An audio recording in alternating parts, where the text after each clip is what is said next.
Good evening, dear brothers and sisters in Christ. Welcome to the celebration of the Holy Sacrifice of the Eucharist, this commemoration of all the faithful departed, All Souls' Day. Let us include in our prayers the following intentions for the thanksgiving of Vic and Adoracion Gabriel, Vic and Del David and family, Lito and Lori Zapanta and family, Mon and Rich Gabriel, and Marlon, Joyce, and Ira Takdol. For the birthday thanksgiving of Edelita Lopez, for the special intentions of Sophie Yap, AJ Christian Isip, Socrates Bingayan and family, Amor and Carmelita Bautista and family, Arman and Mariette Nang, Herminio Lynette Nukum and family, Rosana Reyes, Jimmy and Inday Santo Domingo, Joy Espino and family, Phil Janet Castro and family, Ted and Jovi Monasterio, Bobby and Zore Camelio and family, Nicolo Pineda, Eleanor Ventura, Rose Capati, Mark Homer Munoz, Leticia Wu and family, Maria Maida G. Luta, Patrick and Sarago Kinko, and Bernie Baby Henson and family.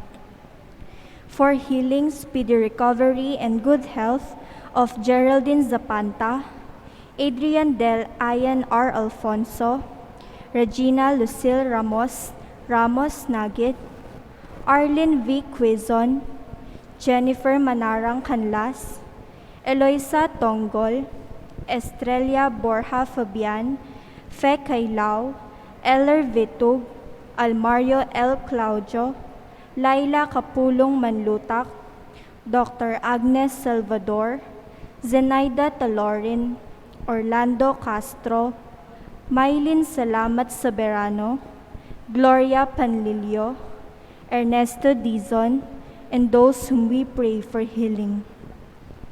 For the eternal repose of the souls of Benjamin and Jesus Carrion, Mark Rafael Santos, for the death anniversary of Eduardo G. Malyari, Maria Abigail and Benedict David, Fabiana Sanchez, Angelita Jacinto, Narciso Aniceto Sr., Honorata and Eleuterio Rakidan, Celestina and Jose Henson, Bibiana David, Susana Sochu, Ricardo and Lucia Pasion, Rogasiano and Teresita David, Rainer Ednacot, Francisco and Fernanda Agapito, Arnel, Alan, Arnie and Alvin, Aldrin and Arlene Agapito, Eduardo and Bernardo Rakidan, Pauline, Gregoria and Segunda Taon,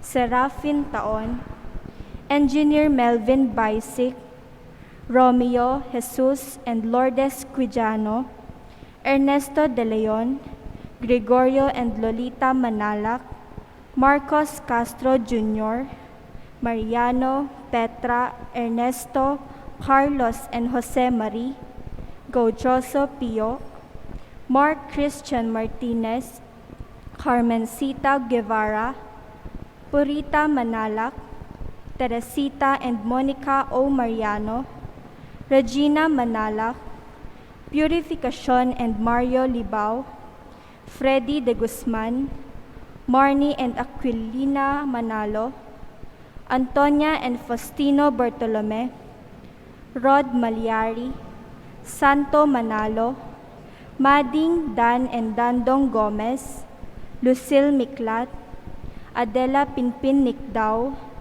Edon and Redentor Co, Cordelia and Alicia Viray, Roberto and Eduardo Kerr Galang, Bob, Ryan and Carlos Antonio Kerr Galang, Jose and Maria Nieves Tolentino, Angelita Padilla, Fernando W. Santos, Feliciano and Vicenta Angeles, Martin Angeles, Nomeriano, Adela and Victoriano Dungka, Hygenia and German David, Purificación and Heriberto Gueco, Maxima Robestiono, Araceli and Chidora, Feliciano and Rosita Dionisio, Mercedes S. Pantig, Rita Hanslet Cervantes C., Redentor Bong Ramos, Attorney Francisco and Lucila Ramos, Reynaldo and Janisha Cunanan, Cecilio M. Mantes, Raymond Drufo Resinya, Melquiades and Leticia Basilio, Cecilio Polanco Jr., Clemente Nuki, Attorney Dante David, Florencia, Pablo, Evangeline and Pablito, Leandro and Amor G. Canlas, Maximo and Faustina Cabiling, Arturo and Isabel Manalac, Marcos Castro Sr., Dr. Joselito Santos, Kurt Matthew, Elizabeth Baltazar, Presi Luz and Salud, Mara Clara Castro, Leslie Sichon, Hermogenes Mariano, Francisco Manalac, Edilberto, Emilia and Romeo Bognot, Victor, Zoila and Tina Manalo, Efren Rosa Mendoza, Jose Sarmiento, Lutgarda Felix, Natalia Gomez, Fernando Timbang, Felina and Pacifico Pineda, Jose Alan Dizon, Ignacia Salangsang, Emmanuel Kiambao, Deo Gracias and Gracita Galang, Elena Miguel Tolentino, Luz and Pedro Miguel, Abner Vitug, Alejo and Maria Santos, Democrito Aison, Miriam and Mai Gonzalez, Gonzalo and Francisca Aison, Bienvenido Montemayor Sr., Domingo and Epifania Santos, Cesar Soriano, Manuel, Vicente and Magdalena, Rita Febes Ramos Cervantes, Riza Ramos Lagman, Francisco Loy Ramos Jr., Ricardo and Crescencia Cervantes, Roberto M. Razon, Aurora Resinya, Romeo Resinya, Pastor and Victoria Dungka, Nino Nagit, Robert Aquino, Rodolfo Angeles, Ruben F. Herrera Sr., Roy Hilario, Dr. Alberto Chinquanco, Eli Tiger Lagman, Gregorio and Enrico Sangil, Enrique and Carolina Bayoneta, Eva Ventura, Marnie Castro, Ponciano and Maria Gomez, Araceli C. Macalino, Luciana S. Olalia, Marilu Valerio Soriano, Felisa Soriano, Ricardo Martin Sr., Priscilla Bognot Dizon, Sharon Galang Malonzo de Guzman, General Napoleon M. Angeles Sr., Alejandro and Milagros Resurrection, Narciso Aniceto Sr., Rosario Garcia, Paulo Lagman, Lieutenant Ernesto Canoza II, Trinidad and Perfecto Mangahas, Fidela Coquilla, Gliceria and Carmelito Limio, Jolinda Viray, Marieta and Dionisio Villanda, Federico Macalino, Vicente and Ellen Tantamco, Loreto Martin Pablo, Anthony Pablo, Gerardo Martin, Alfredo Capati, Magno and Francisca Hipolito, Maria Teresa Morales, Alex Resurrection, Maria Santos, Emelita Kyok Sleep, Cleopas Manuel, Lamberto Kionara Lota, Alan Efren and Oyuri, Horacio Ocampo, Piole Ocampo, Lolita Manalili, Cesar Manalili, George Paras Mariel, de la Cruz, and all poor souls in purgatory.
In the name of the Father, and of the Son, and of the Holy Spirit, Amen.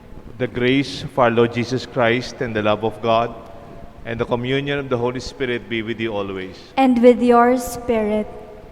Good evening. Good evening, Father. We are celebrating the commemoration of all the faithful departed, All Souls Day. My dear brothers and sisters, we remember the souls of our loved ones who've gone before us, those who are closest to our hearts. We also pray for the souls who have no one to pray for them. Let us offer them and their names, prayers in our Mass. My dear friends, for the times that we have failed, the times that we have sinned, we ask the Lord for pardon.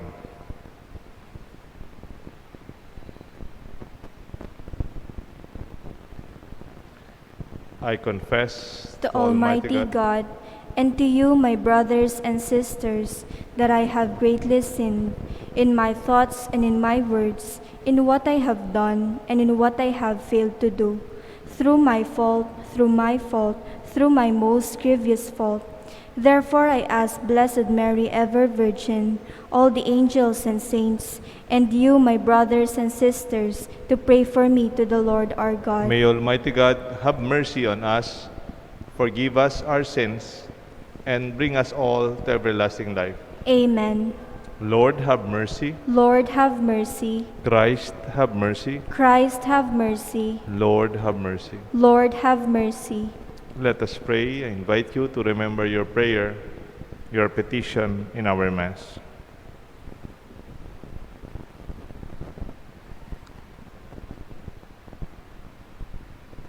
Listen kindly to our prayers, O Lord, and as our faith is in your Son, raised from the dead, is deepened, so may our hope of resurrection for your departed servants also find new strength. Through our Lord Jesus Christ, your Son, who lives and reigns with you in unity of the Holy Spirit, one God, forever and ever. Amen. The Liturgy of the Word.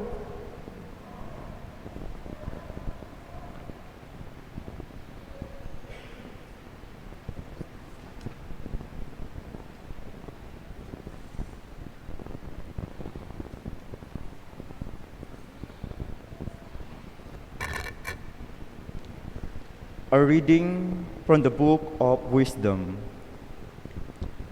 The souls of the just are in the hand of God, and no torment shall touch them.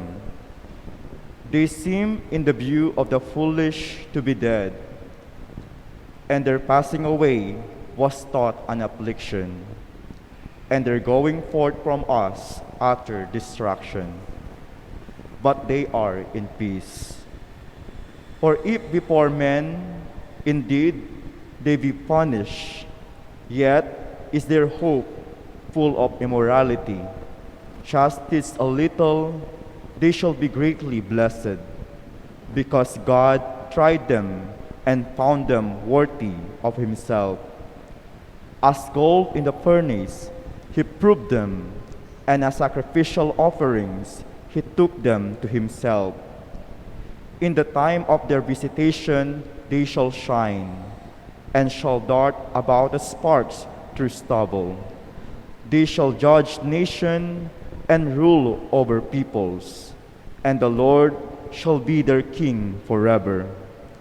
Those who trust in him shall understand truth, and the faithful shall abide with him in love, because grace and mercy are with his holy ones, and his care is with his elect. The word of the Lord. Thanks be to God. Responsorial Psalm, let our response be, the Lord is my shepherd, there is nothing I shall want. The Lord is my shepherd, there is nothing I shall want. The Lord is my shepherd, I shall not want. In verdant pastures he gives me repose. Beside restful waters he leads me. He refreshes my soul. The Lord is my shepherd, there is nothing I shall want. He guides me in right paths for his name's sake. Even though I walk in the dark valley, I fear no evil, for you are at my side, with your rod and your staff that give me courage. The Lord is my shepherd, there is nothing I shall want. You anoint my head with oil, my cup overflows. The Lord is my shepherd, there is nothing I shall want. Only goodness and kindness follow me all the days of my life, and I shall dwell in the house of the Lord for years to come. The Lord is my shepherd, there is nothing I shall want. Second reading, a reading from the first letter of St. Paul to Romans. Brothers and sisters, are you unaware that we who were baptized into Christ Jesus were baptized into his death? We were indeed buried with him through baptism into death, so that just as Christ was raised from the dead by the glory of the Father, we too might live in newness of life. For if we have grown into union with him through a death like his, we shall also be united with him in the resurrection.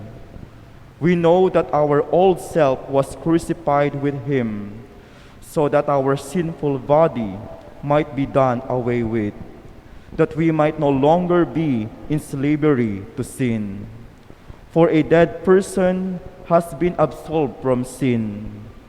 If then we have died with Christ, we believe that we shall also live with him. We know that Christ, raised from the dead, dies no more. Death no longer has power over him. The word of the Lord. Thanks be to God. Let us all stand to honor the Holy Gospel.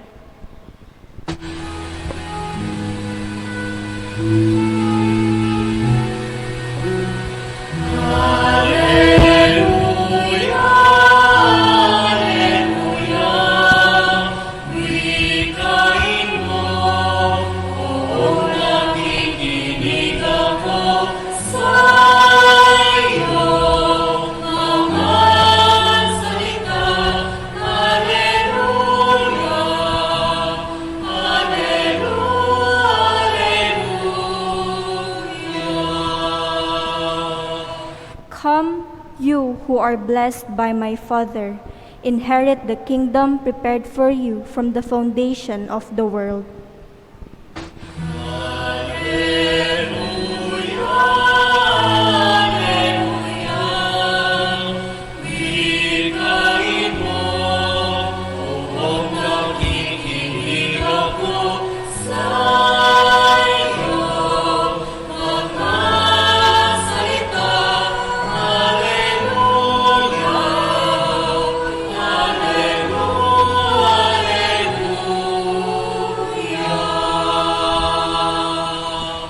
The Lord be with you. and with your spirit. A reading from the Holy Gospel according to St. John.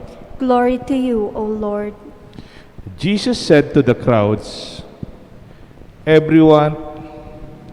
everything that the Father gives me will come to me, and I will not reject anyone who comes to me, because I came down from heaven not to do my own will, but the will of the one who sent me.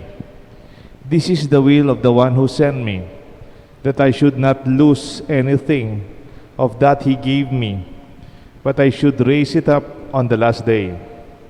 For this is the will of my Father, that everyone who sees the Son and believes in him may have eternal life, and I shall raise him up on the last day. My dear friends, the Gospel of the Lord. Praise to you, Lord Jesus Christ.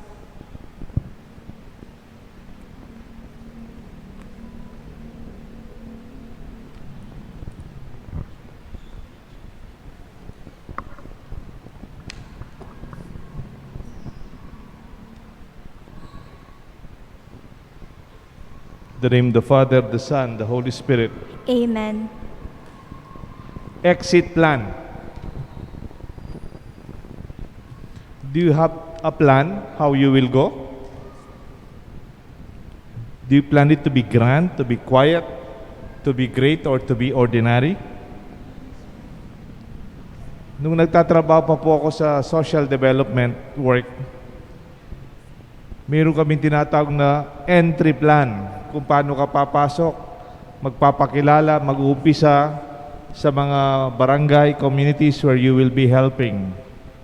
Sometimes we do base studies, data gathering, kung ano yung sitwasyon, ilan yung mga batang malnourished, ilan yung may ganitong pangangailangan, walang pang ganito. Meron basic data about the situation, the economic and social status of each community. Then there will be an articulation of purpose kung ano gusto nating magawin, our goals and our missions, our visions. That is part of the entry point of community development work, if you are a community worker or a community organizer. Then there will be implementation of the stages of development via measurable outcomes, trainings, community participation, initiatives, leadership, ownership, and economic growth of the community. Pag nakikita mo na yung komunidad, sinala mismo, they begin to help themselves and help one another. They begin to send their children to school and finish their education. When they have the initiative to start something good, when they own their projects, then that is a good indicator that indeed they are really developed. Ano po yung exit plan namin sa community development? When the structures are already sustainable, you can turn over functions. Sila na yung nagmi-meeting, hindi ka na tumatawag ng meeting, they do it themselves. Then there are responsibilities and accountabilities, and they have long-term plans. And then you realize this activity is not about me. It's not about what I achieve. We have to accept the basic truth that all of this, someday we have to go. Inumpisahan mo, pag nakahanda na, pwede ka nang umalis. Pwede ka nang mag-exit. It's just a matter of time. We will all exit this life. We will draw and outline, hopefully, our exit plan. Sa negosyo, meron silang how not to lose your gains in business investment exit plan. Sa mga negosyante, sana kung nagnegosyo ka, nag-invest ka, yung exit plan mo, sana yung mga binigay mo, inumpisahan mo, pagkalis mo, hindi mawawala, hindi masasayang. Mga negosyo yan, social development yan.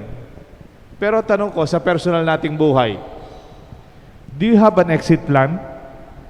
o wala naman tayong plano na we will exit, or we don't even talk about it or think about it. Today we are celebrating All Souls Day, ang kaluluwa ng lahat ng mga nauna sa atin. Someday we will join them too. Nung nag-aaral kami sa seminaryo, sabi nila, when we pray for the souls, it's not only for them, it's also for us, tayo na naiwan, that we also prepare for our life here until we exit this life. Kuminsan kasi napansin ko, yung preparation lang mga tao, yung tinatawag lang bucket list. Ano po yung bucket list? Yung before you die, yung before you kick the bucket bago matay, you have a list of things that one has not done before but wants to do before dying. But usually, these are adventurous things. Makapasyal ako sa Tibet, makapunta ako sa ganitong bansa, maranasan ko yung skydiving, pasyal ako sa ganitong lugar. It's really about adventure or tourism. But Jesus knew his own exit plan. He talked about it and knew it well, and when and how it will be executed. There's no exit if we don't go back to the past. Kumisan kasi, we live in the past. There is no exit for Jesus if He only planned about retaliation on those who caused Him unjust crucifixion. Nung namatay po si Jesus at siya po ay muling nabuhay, resurrection, hindi naman niya paano natin balikan yon. Ablasan ng talo. Let us rest back. Yung mga gumawa nito sa akin. No. He did not look back anymore. But rather, He led His disciples to empowerment, to push their mission farther, forward. Not revenge, but convergence. Not retaliation, but onward mission. Kaya siguro we can revise our bucket list. What else can you do for the rest of your life? More than visiting exotic places or adventure seeking, but participation in a bigger dream and a greater vision of God's plan. Madalas mayroon akong nababasa, naririnig, yung tinatawag nilang retirement plan as part of their exit plan. Pero yung mga retirement plan, inisip nila, it's more on financial sustainability. Na sana pag tumanda na kami, tumanda na tayo, hindi tayo magugutom, hindi tayo mapapabayaan. Kaya nating magpa-hospital, kaya natin ang everyday life. That's just preparing to die more than preparing to live. Success for leaders is not about what they enjoy celebrating while they are present in their leadership in the present time. Some do not have plans at all. They could leave their family in jeopardy, in confusion, and even difficulty. Sana when we go, people we leave behind will be empowered by the grace of our life. An indication of success, or real success, is what happens when the leaders are no longer present with us after a long time. We can see this indicator of success when we see the leaders' successors. The exit plan of Jesus is humble and yet proven successful, not only when He was with them, but more so when we left us many years after. Ilan years na po yung exit plan ni Jesus? More than 2,000 years ago. But we are still gathered as a community of faith in this church, in our everyday masses, in the whole world, in all places, in all languages and culture.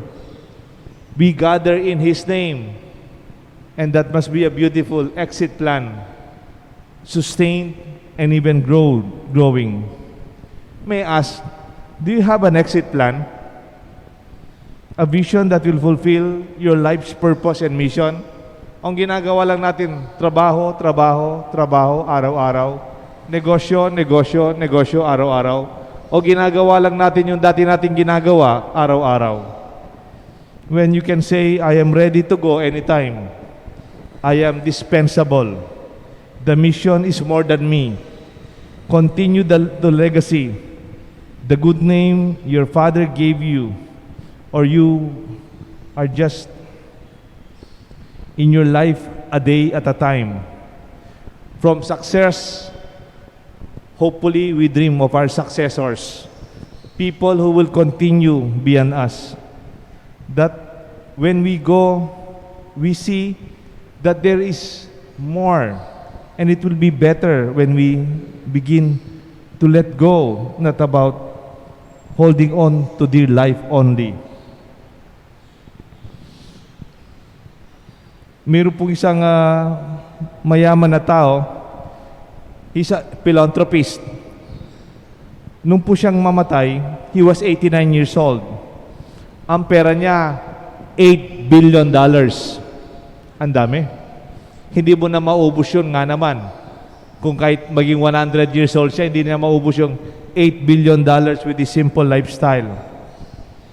An 89 years old philanthropist and entrepreneur has finally achieved his goal by donating 8 billion of his fortune before he died. His name is Charles Fleeny, a co-founder of the airport retail duty-free shops, distributed the amount to different charities in 38 years of his life. He completed his generous mission on September 14 through his organization. At nung nakita po, ganap na ang buhay niya, nagtira na lang ng konti to sustain his lifestyle, which is a fraction of the whole amount he donated for so many.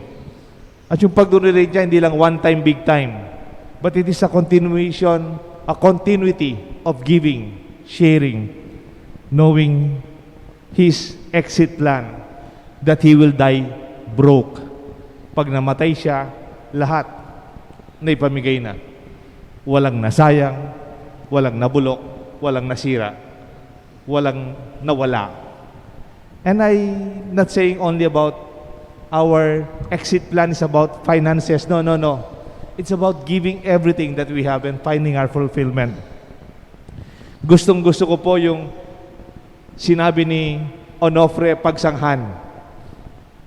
Pagsi, tawag po. He's an old teacher from Ateneo.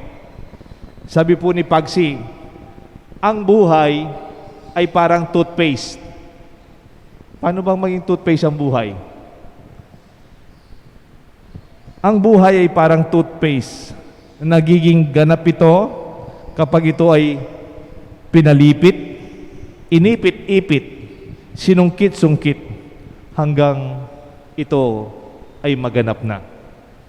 Siguro ganun din ang buhay natin. Nung nasa seminaryo po kami, hindi kami masyadong nakakalabas.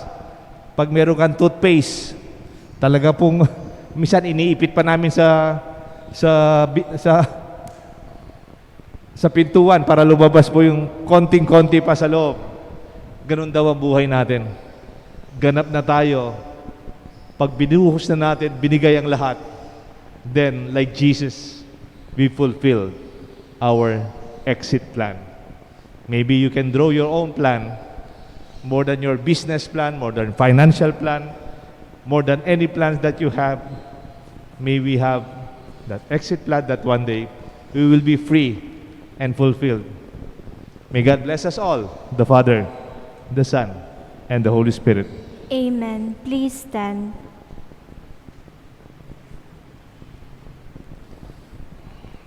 Let us pray for the departed brothers and sisters, that the Lord may welcome them to the joy of paradise.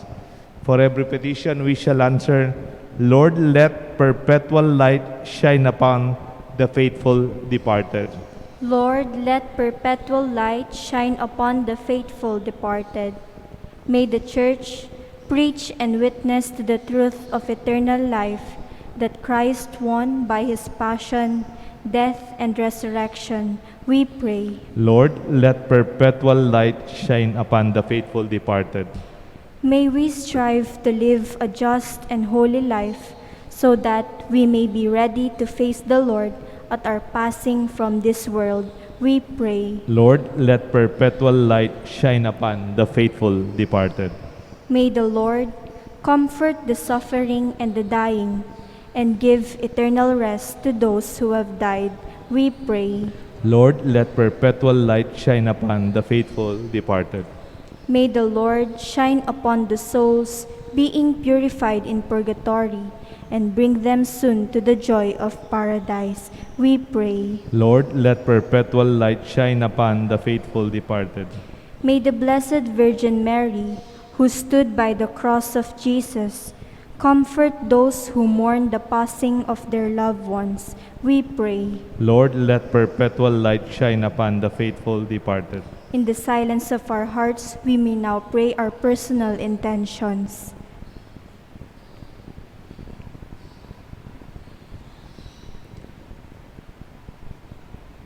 Into your hands, Father, we commend the souls of those who have departed from this life. May they see you as a merciful judge, a loving Father who welcomes them to the true home in heaven. We ask this through Christ our Lord. Amen. The Liturgy of the Eucharist.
Please stand. Pray, my dear friends, that this sacrifice may be made acceptable to God the Almighty Father. May the Lord accept the sacrifice at your hands for the praise and glory of his name, for our good and the good of all his holy church. Look favorably upon our offerings, O Lord, so that your departed servants may be taken into the glory of your Son, in whose great mystery of love we have been united, who lives and reigns forever and ever. Amen. The Lord be with you. And with your spirit, Lift up your hearts. we lift them up to the Lord. Let us give thanks to the Lord our God. It is right and just. It is truly right and just, our duty and our salvation, always and everywhere, to give you thanks, Lord, Holy Father, Almighty and eternal God, through Christ our Lord.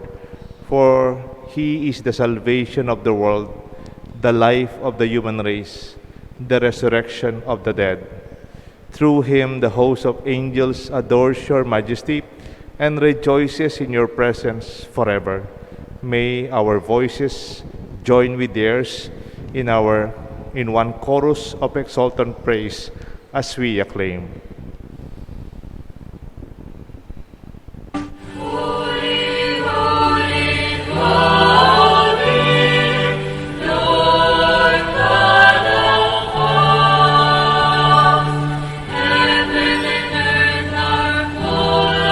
Glory, full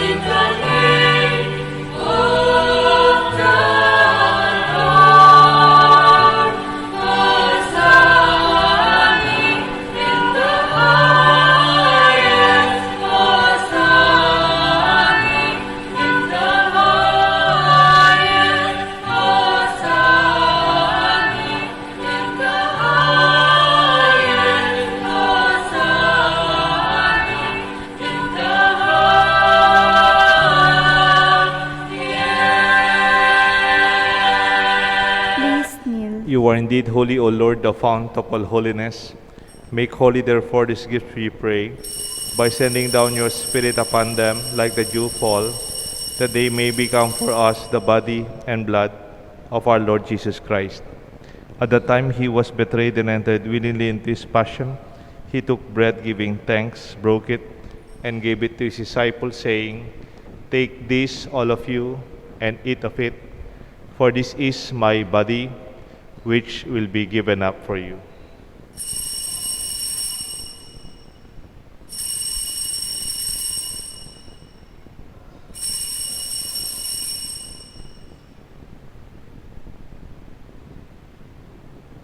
In a similar way, when supper was ended, he took the chalice, once more giving thanks. He gave it to his disciples, saying, "Take this, all of you, and drink from it, for this is the chalice of my blood, the blood of the new and eternal covenant. It will be shed for you and for many, for the forgiveness of sins. Do this in memory of me."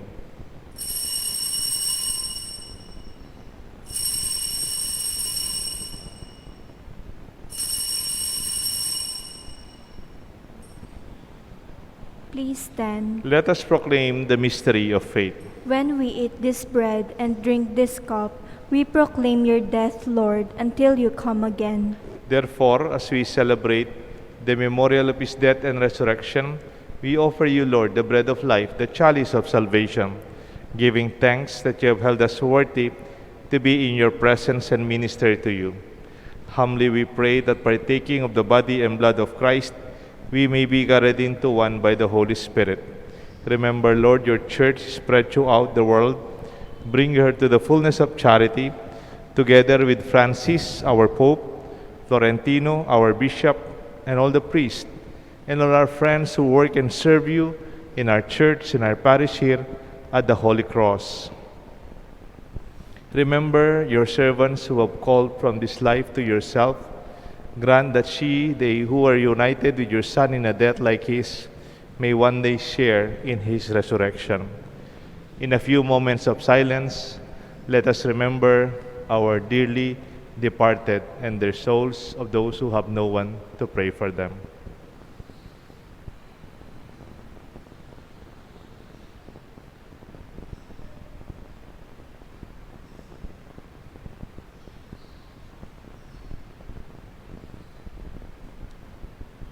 Remember all our brothers and sisters who have fallen asleep in the hope of the resurrection, and those who have died in your mercy. Welcome them into the light of your face. Have mercy on us, we pray, with the Blessed Virgin Mary, Mother of God, with the blessed apostles and saints who have pleased you throughout the ages. We may merit to be co-heirs to eternal life, and may praise and glorify you through your Son, Jesus Christ. Through him, with him, in the unity of the Holy Spirit, all glory and honor is yours, Almighty Father, forever and ever. Amen. At the Savior's command and formed by divine teaching, we all together pray.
Deliver us, Lord, we pray, from every evil. Graciously grant peace in our days, By the help of your mercy, we may always be free from sin and safe from all distress, as we await the blessed hope, the coming of our Savior, Jesus Christ. For the kingdom, the power, and the glory are yours, now and forever. Lord Jesus Christ, you said to your apostles, I leave you peace, my peace I give to you.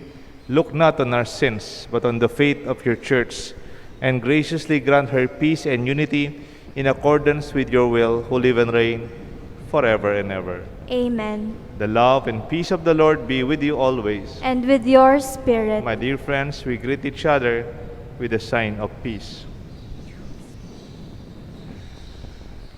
Lamb of God, who takes away the sins of the world, have mercy on us. Lamb of God, who takes away the sins of the world, have mercy on us. Lamb of God, who takes away the sins of the world, grant us peace. Please kneel. Behold the Lamb of God. Behold him who takes away the sins of the world. Blessed are those called to the supper of the Lamb. Lord, I am not worthy that you should enter under my roof, but only say the word, and my soul shall be healed.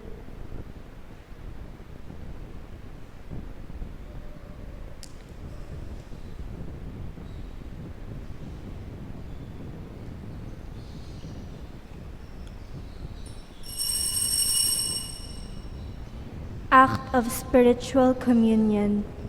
Lord Jesus, you are the bread of life. Whoever eats this bread will live forever.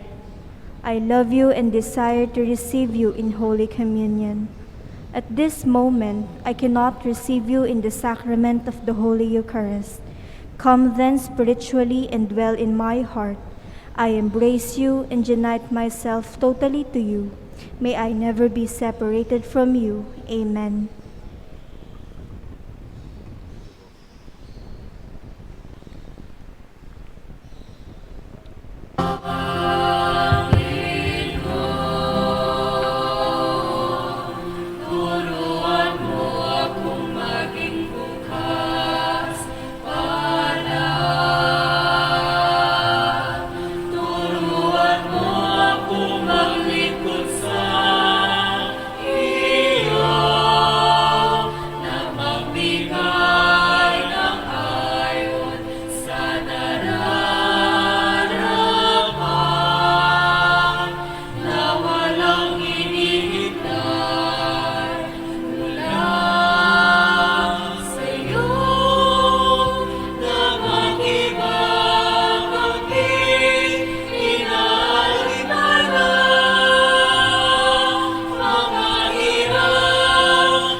A prayer for persons suffering from the coronavirus. Merciful God, hear our fervent prayer for all those who suffer from the coronavirus. May those who suffer the infliction that they receive proper treatment and the comfort of your healing presence. May their caregivers, families, and neighbors be shielded from the onslaught of the virus. Give solace to those who grieve the loss of loved ones. Protect and guide those who strive for a cure, that their work may conquer the disease and restore all families and communities to wholeness and health. Help us to rise above fear. We ask this through the intercession of Our Lady of Lourdes, and the name of your Son, Jesus, and the Holy Spirit, now and forever. Amen. Let us pray. May partaking of the heavenly table, Almighty God confirm and increase strength from on high in all who celebrate the feast of the blessed saints of your love. May we always persevere the integrity of our faith, and for all the souls of all faithful departed who walk in the path of salvation you trace for us. We ask this through Christ our Lord. Amen. We shall now pray our novena prayers for all the faithful departed. Heavenly Father, protector of all that you have created, you raise our hearts to you today for those who have passed through this mortal life. In your loving mercy, Father of all, be pleased to receive them in your heavenly company and forgive the failings and faults that they may have done from human frailty. Your only Son, Jesus Christ, our Savior, suffered so cruelly that he might deliver them from the second death. By his merits, may they share in the glory of his victory over sin and death. For all the faithful who have died, we pray, but in particular to those who are dear to us, our parents, relatives, and friends. Nor do we forget all those who did good to us while on earth, who help us by their prayers, sacrifice, and example. We pray also for anyone who may have done us harm and stand in special need of your forgiveness. May the merits and prayers of the Virgin Mother, Mother Mary, and all those of the angels and saints speak for us and assist them now and forever. We ask this through Christ our Lord. Amen. Our Father in heaven, holy be your name. Your kingdom come, your will be done on earth as it is in heaven. Give us this day our daily bread, and forgive us our sins, as we forgive those who sin against us. Do not bring us to the test, but deliver us from evil. Amen. Hail Mary, full of grace, the Lord is with you. Blessed are you amongst women, blessed is the fruit of your womb, Jesus. Holy Mary, Mother of God, pray for us sinners, now and at the hour of our death. Amen. Glory to the Father, and to the Son, and to the Holy Spirit. As to us in the beginning, is now, and never shall be, world without end. Amen. Eternal rest grant unto them, O Lord. And let perpetual light shine upon them. May they rest in peace. Amen. May the souls of all the faithful departed, through the mercy of God, rest in peace.